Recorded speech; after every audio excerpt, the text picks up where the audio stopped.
Messieurs de la WWE, avant que je vous donne mon avis sur ce show, d'ailleurs je le donnerai en fin d'émission, comme ça vous serez obligé d'y suivre. Eh oui, je suis un petit malin moi.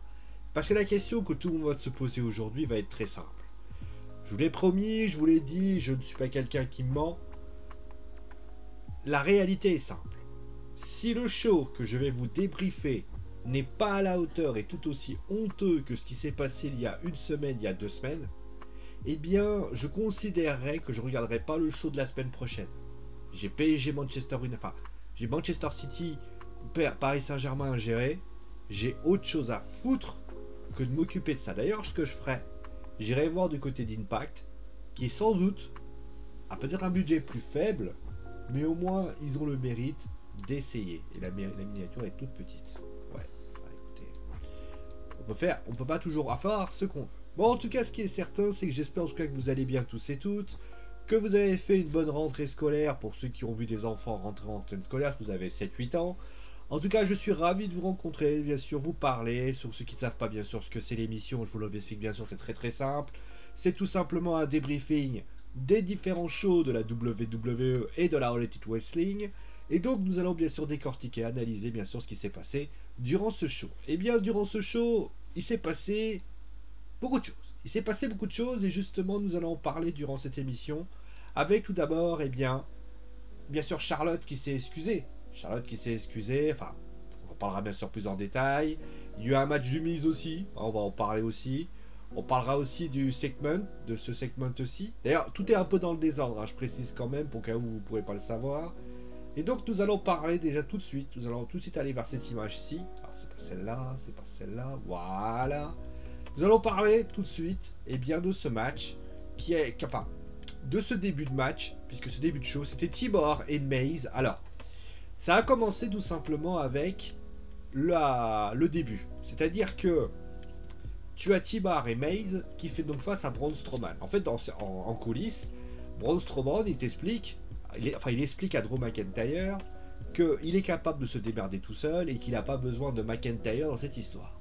Et il se passe que les deux, donc T-Bar et Maze, finissent par avoir raison du géant, dans le sens où ils se font disqualifier. McIntyre arrive, et au final, c'est une victoire par décompte à l'extérieur, puisque suite à un mauvais geste de McIntyre, eh bien, les deux perdent le match. Strowman frustré fera d'ailleurs un power slam sur l'ex-champion de la WWE. Alors, est-ce que j'ai aimé ce speech? Enfin, est-ce que j'ai aimé ce match? Oui ou non? Alors, dans les faits, les deux matchs mis bout à bout, c'est-à-dire le handicap et le tag team match, ne sont pas de mauvais matchs. Clairement, ce ne sont pas des mauvais matchs. Franchement, tout était bien fait. Le tag team match était bon, même si le début a fait un peu peur. La tension entre les deux hommes, Strowman et McIntyre, était vraiment palpable. J'ai trouvé que l'idée aussi de ne pas faire perdre T-Bar et Maze est quand même une chose importante. On se souvient de Retribution, ça leur a fait beaucoup de mal.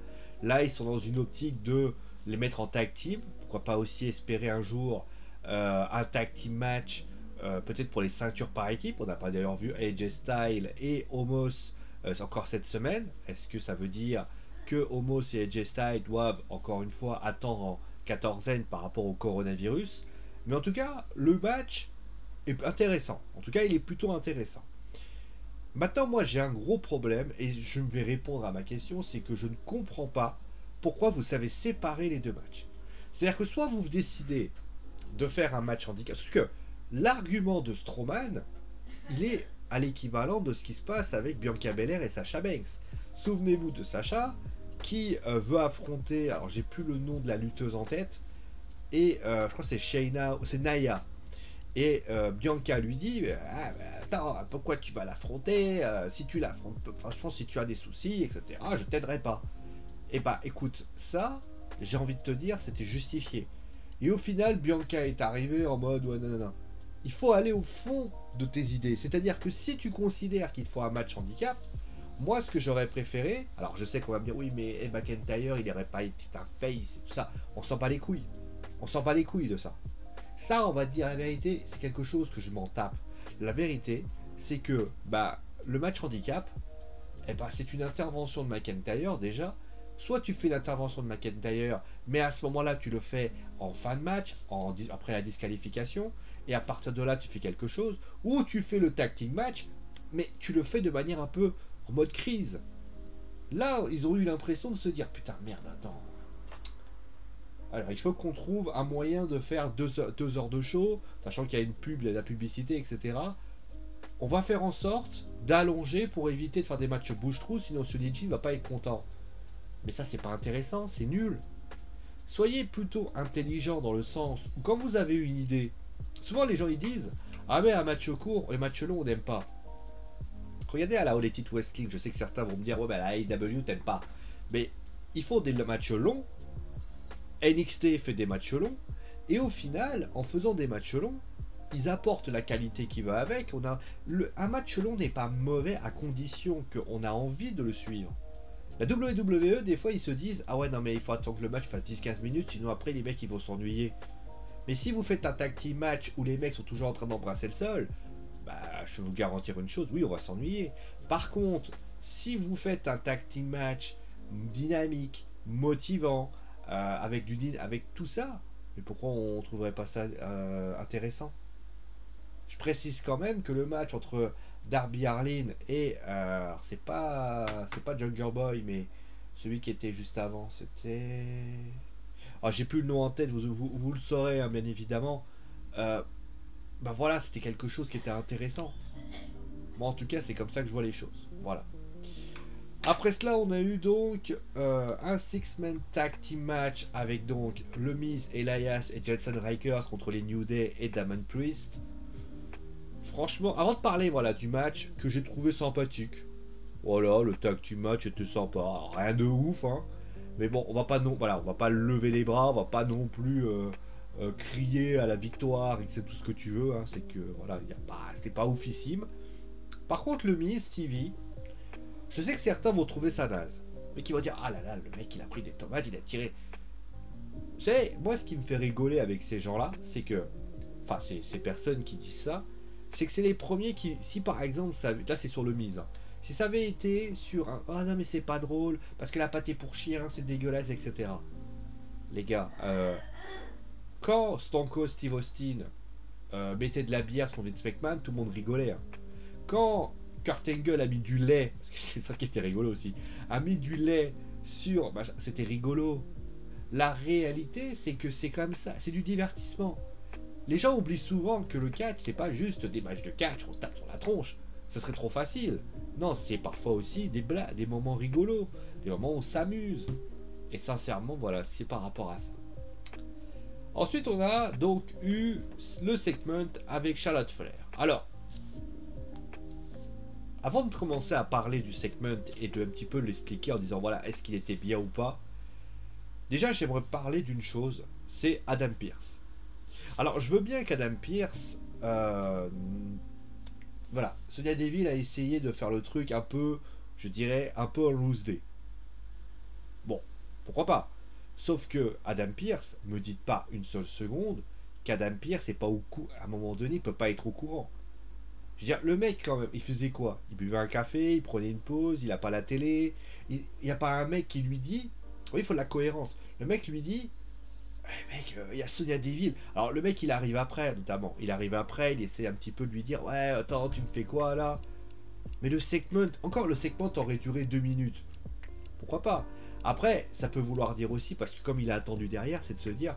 Bah, je vais pas un petit peu envenimer les choses. Bah si, bien sûr que si. Moi, j'aurais préféré qu'Adam Pearce arrive en disant c'est quoi cette histoire, pourquoi vous faites ça, qu'est-ce qui se passe, j'aimerais bien être au courant. Et au final, Sonia lui dit bah écoute, j'essaie de régler ça, j'essaie de régler le problème, etc. Et là, Adam, concrètement, fait des choses comme ça. Là, j'ai eu l'impression de me dire bah ouais, mais non. Maintenant, je sais que ce segment, il avait un but précis. J'imagine qu'il y aura un conflit entre Adam Pearce et Sonya Deville, que les deux vont s'affronter, et j'imagine même bientôt Sonya Deville, parce que elle est bien considérée comme officielle de la WWE, comme une bouquet, comme une Stephanie McMahon à la mode Authority, ou alors à la Vicky Guerrero. Sincèrement, voilà, le segment était cool. Maintenant, faut dire la vérité, il manque Adam Pearce. Adam Pearce aurait dû être là, Adam Pearce aurait dû être là pour faire les choses, clairement. Je vais juste faire une aparté aussi, alors j'en parle, quoique je vais en parler après, ça aurait pu être rapide. Je vais en parler rapide, voilà, tiens, on va en parler maintenant, comme ça sera réglé. Les segments. Alors, je veux bien que vous fassiez des segments, c'est bien, ça fait avancer les choses, ça rend les shows attrayants, etc. Le truc, c'est que vous avez quand même fait... Alors déjà, il y a un segment avec le Miss TV, ok. Il y a un segment, alors certes, il y a un match entre les deux, mais il y a quand même un segment. Il y a un segment avec Sheamus, il y a un segment avec la Hard Business.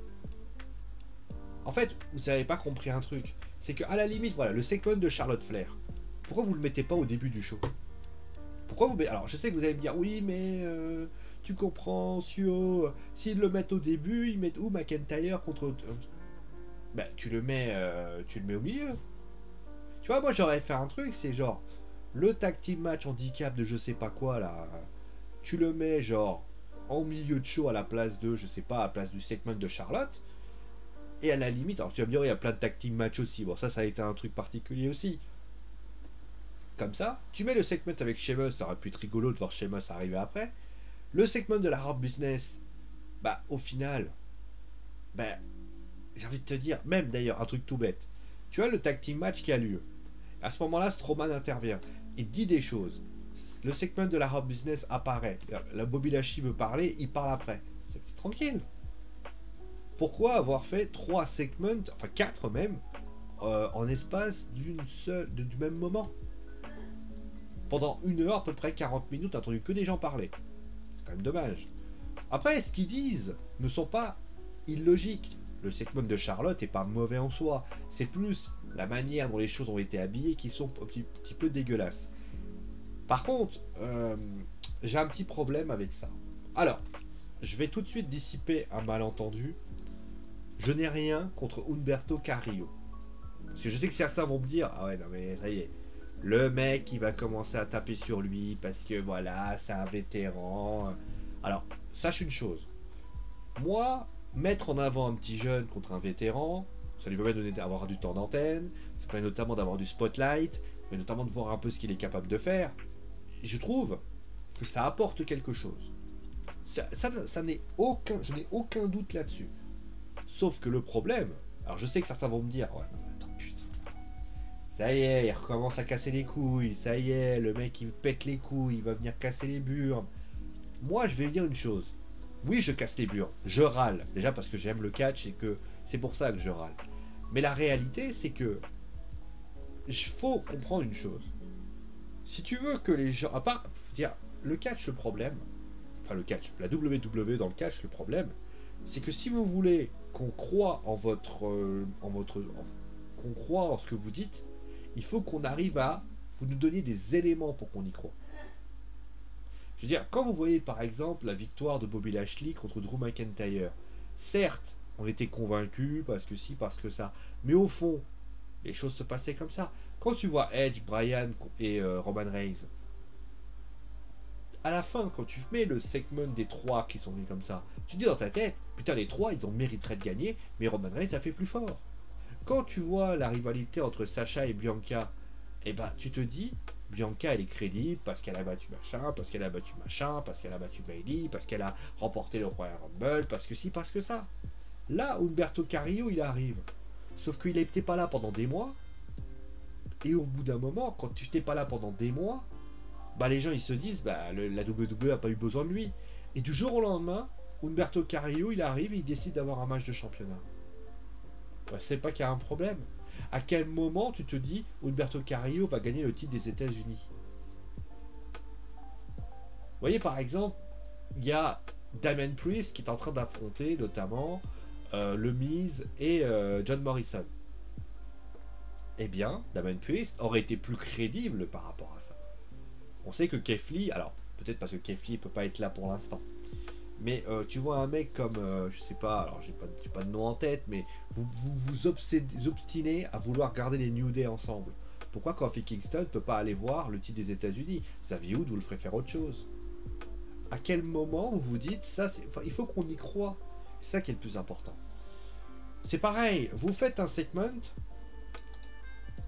avec la Hot Business, Bobby Lashley MVP. Très bien, bonne idée.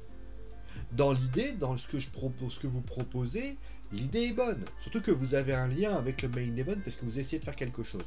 Très bonne idée.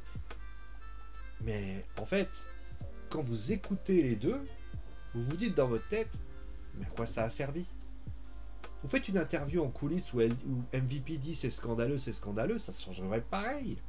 Pourquoi avoir besoin de devoir se placer sur un ring, expliquer pendant 5 minutes des trucs? Ça sert à quoi? Certes, ce que tu racontes est bien raconté. Bobby Lashley le raconte très bien, MVP le raconte très bien, mais ça n'apporte pas plus. Moi, j'aurais préféré une interview en disant bah moi on veut pas qu'il y ait trois personnes. Suffisant. Voilà, clairement.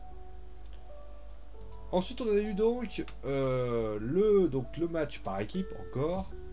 Alors, d'après les informations que j'ai eu glanées de ci de là, Orton veut travailler avec Riddle. Orton apprécie Matt Riddle. Alors pourquoi il l'apprécie, j'en sais rien. Déjà, je trouve que il faudra voir avec le temps, mais déjà il semble y avoir une forme d'association. C'est pas mal. Le truc, c'est que moi ça m'a beaucoup pensé d'ailleurs à Riddle et Pete Dunne. Je trouvais ça assez intéressant. C'est sympa. Après, moi je me dis, qu'est-ce que ça va donner? Je suis très perplexe et je pense que ça va traîner une rivalité. Il va pas y avoir un système par équipe. Je pense d'ailleurs que quand AJ va venir, il va avoir un match contre les... D'ailleurs, où sont les Viking Riders? Je ne sais pas trop. C'est pas là pendant, là pendant 2 semaines, donc complètement disparu.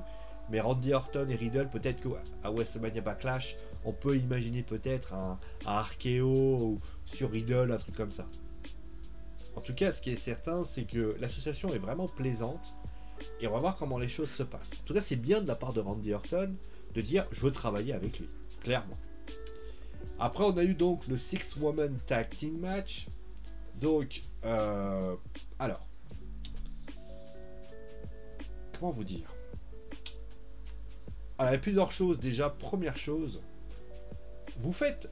Alors, le match en lui-même, il est cool. Voilà, il est cool, c'est sympa. Lana fait comme elle peut, hein, comme d'habitude, de toute façon.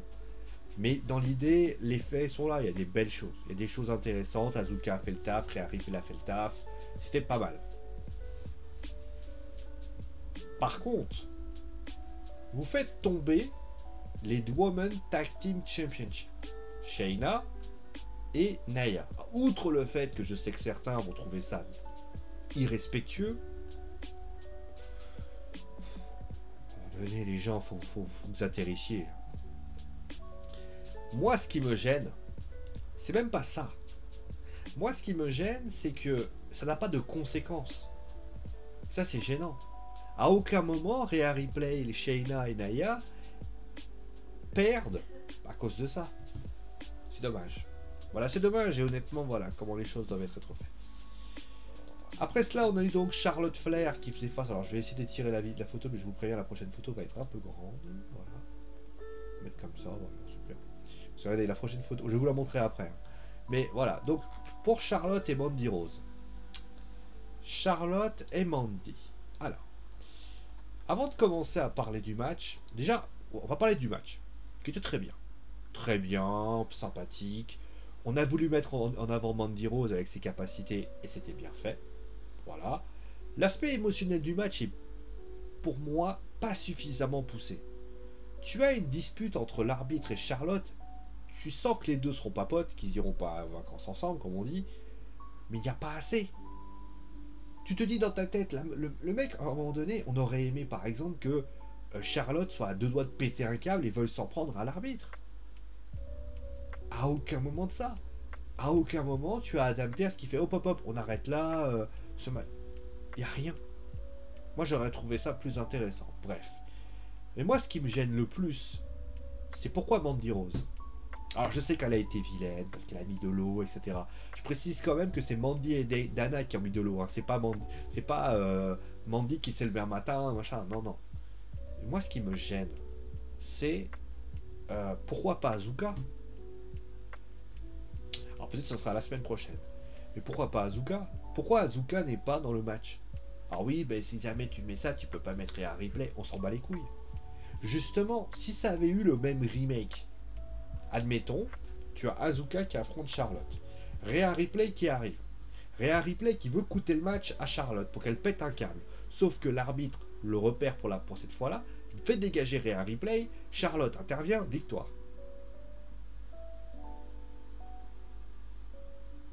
C'est bon. Moi j'aurais trouvé ça plus intéressant. Là, clairement, il n'y a rien de plus intéressant que ça. Voilà. Donc finalement, je comprends pourquoi il y a ce match. Bouche-trou, encore une fois, c'est des bouche-trous et ça c'est vrai que c'est quand même un petit peu dommage. Et après, bon, le main event, oui, vous voyez plus ma tronche, hein, sans ma tronche, n'a pas grand-chose à voir. Alors, au niveau de ce match, c'était bien. Très bon duel, un duel assez européen, quand même assez stiff. Franchement, c'était assez cool. D'ailleurs, ils ont mis Lashley et MVP dans l'histoire, les choses ont bien été faites, ils sont intervenus. Par contre, l'intervention de T-Bar et Maze, elle est très brouillonne. Moi, je sais pas encore ce qu'ils veulent faire de ces deux-là. Est-ce que c'est parce qu'ils veulent faire affronter les deux? Est-ce qu'ils veulent faire un clan? Je sais pas. Très sincèrement, je suis très perdu par rapport à ce qui pourrait se passer. Et au final, eh bien, on va pas se leurrer. On a eu sans doute, je le dis, alors, c'est difficile de comparer, hein, mais en termes de lutte professionnelle show weekly, même show pay-per-view d'ailleurs, on a eu sans doute, il y a les 2 dernières semaines, les pires shows qu'on a pu voir. Je pense que Raw avait fait pire sans doute. Je sais que j'ai pas mal de fois, j'ai ragé en 2021. Mais ces deux-là, franchement, faire 2 shows mauvais à la suite, je crois que c'était jamais vu. Donc on a envie de dire que là, c'est vrai que je l'avais annoncé, si ça se passait mal, je regardais pas le show de la semaine prochaine. Parce que je vais pas me casser les couilles alors qu'il y a PSG Manchester City de devoir faire ça. D'ailleurs, juste pour information, je vais essayer de vous faire NXT, mais il y a PSG Manchester City, j'espère pouvoir vous le faire. Si je peux pas vous le faire, j'en suis sincèrement désolé, mais je vais essayer de vous le faire pour que vous puissiez regarder tout ça. Enfin bref, on va dire que sincèrement, et on va dire la vérité, WWE Raw s'en sort très bien. Quand tu vois le... Oui, alors oui, il y a des choses à dire. Le storyboard est pas bon. Tu as des matchs qui n'ont pas avoir lieu d'être, des segments qui n'ont pas avoir lieu d'être. Tu sens que les mecs, ils ont voulu saupoudrer plein de choses pour essayer de rattraper le temps. Sauf que, les gars, prenez votre temps. Plus vous prendrez votre temps, plus... Encore une fois, mais c'est là que je me dis, la WWE, vous êtes trop dans la précipitation et vous êtes toujours dans le qu'est-ce qui doit se passer et comment les gens vont le percevoir. Encore une fois, les gens disent souvent ouais, mais si jamais il y a ce lutteur. Non, un vrai fan de catch. Et quand je dis vrai fan de catch, je parle pas de moi, je parle des vrais fans de catch. Un vrai fan de catch, il écoutera toujours ce que vous dites et il suivra ce que vous avez dit à condition que vous l'emmeniez. Ce credo que je vous dis à chaque fois, écoutez-le bien, à chaque fois je le dis, à chaque fois ça se passe la même chose. À chaque fois vous vous dites mais non, mais... Non. Réfléchissez, écoutez ce que je vous dis, bordel de merde. Vous croyez quoi? Vous croyez qu'on est des... Il y a des gens qui sans doute veulent à l'est... Les gens qui sont des... ce qu'on appelle chez moi des commerciales Carrefour, pardon de le dire, ces gens-là, ne les écoutez pas. Oh, je veux Aleister Black, je veux Cesaro, je veux Roman Reigns. Ces gens-là, vous en aurez... Écoutez-vous. Mais faites en sorte de faire des choses bien.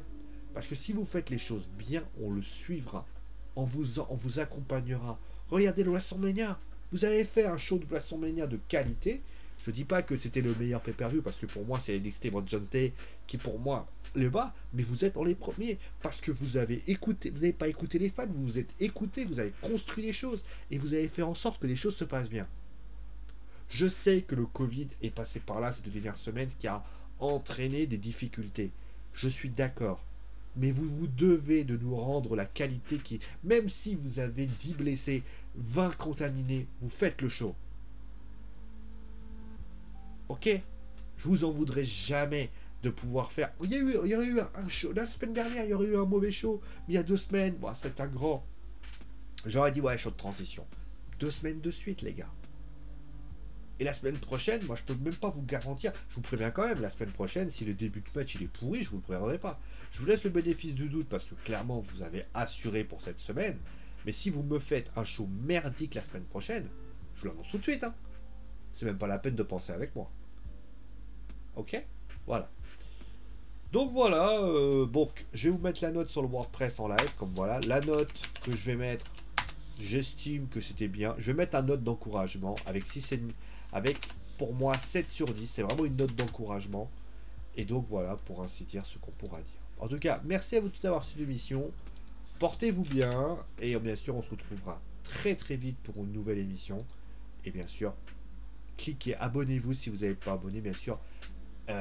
Abonnez-vous, mettez un pouce bleu et bien sûr partagez ça à vos potes si vous avez kiffé la vidéo.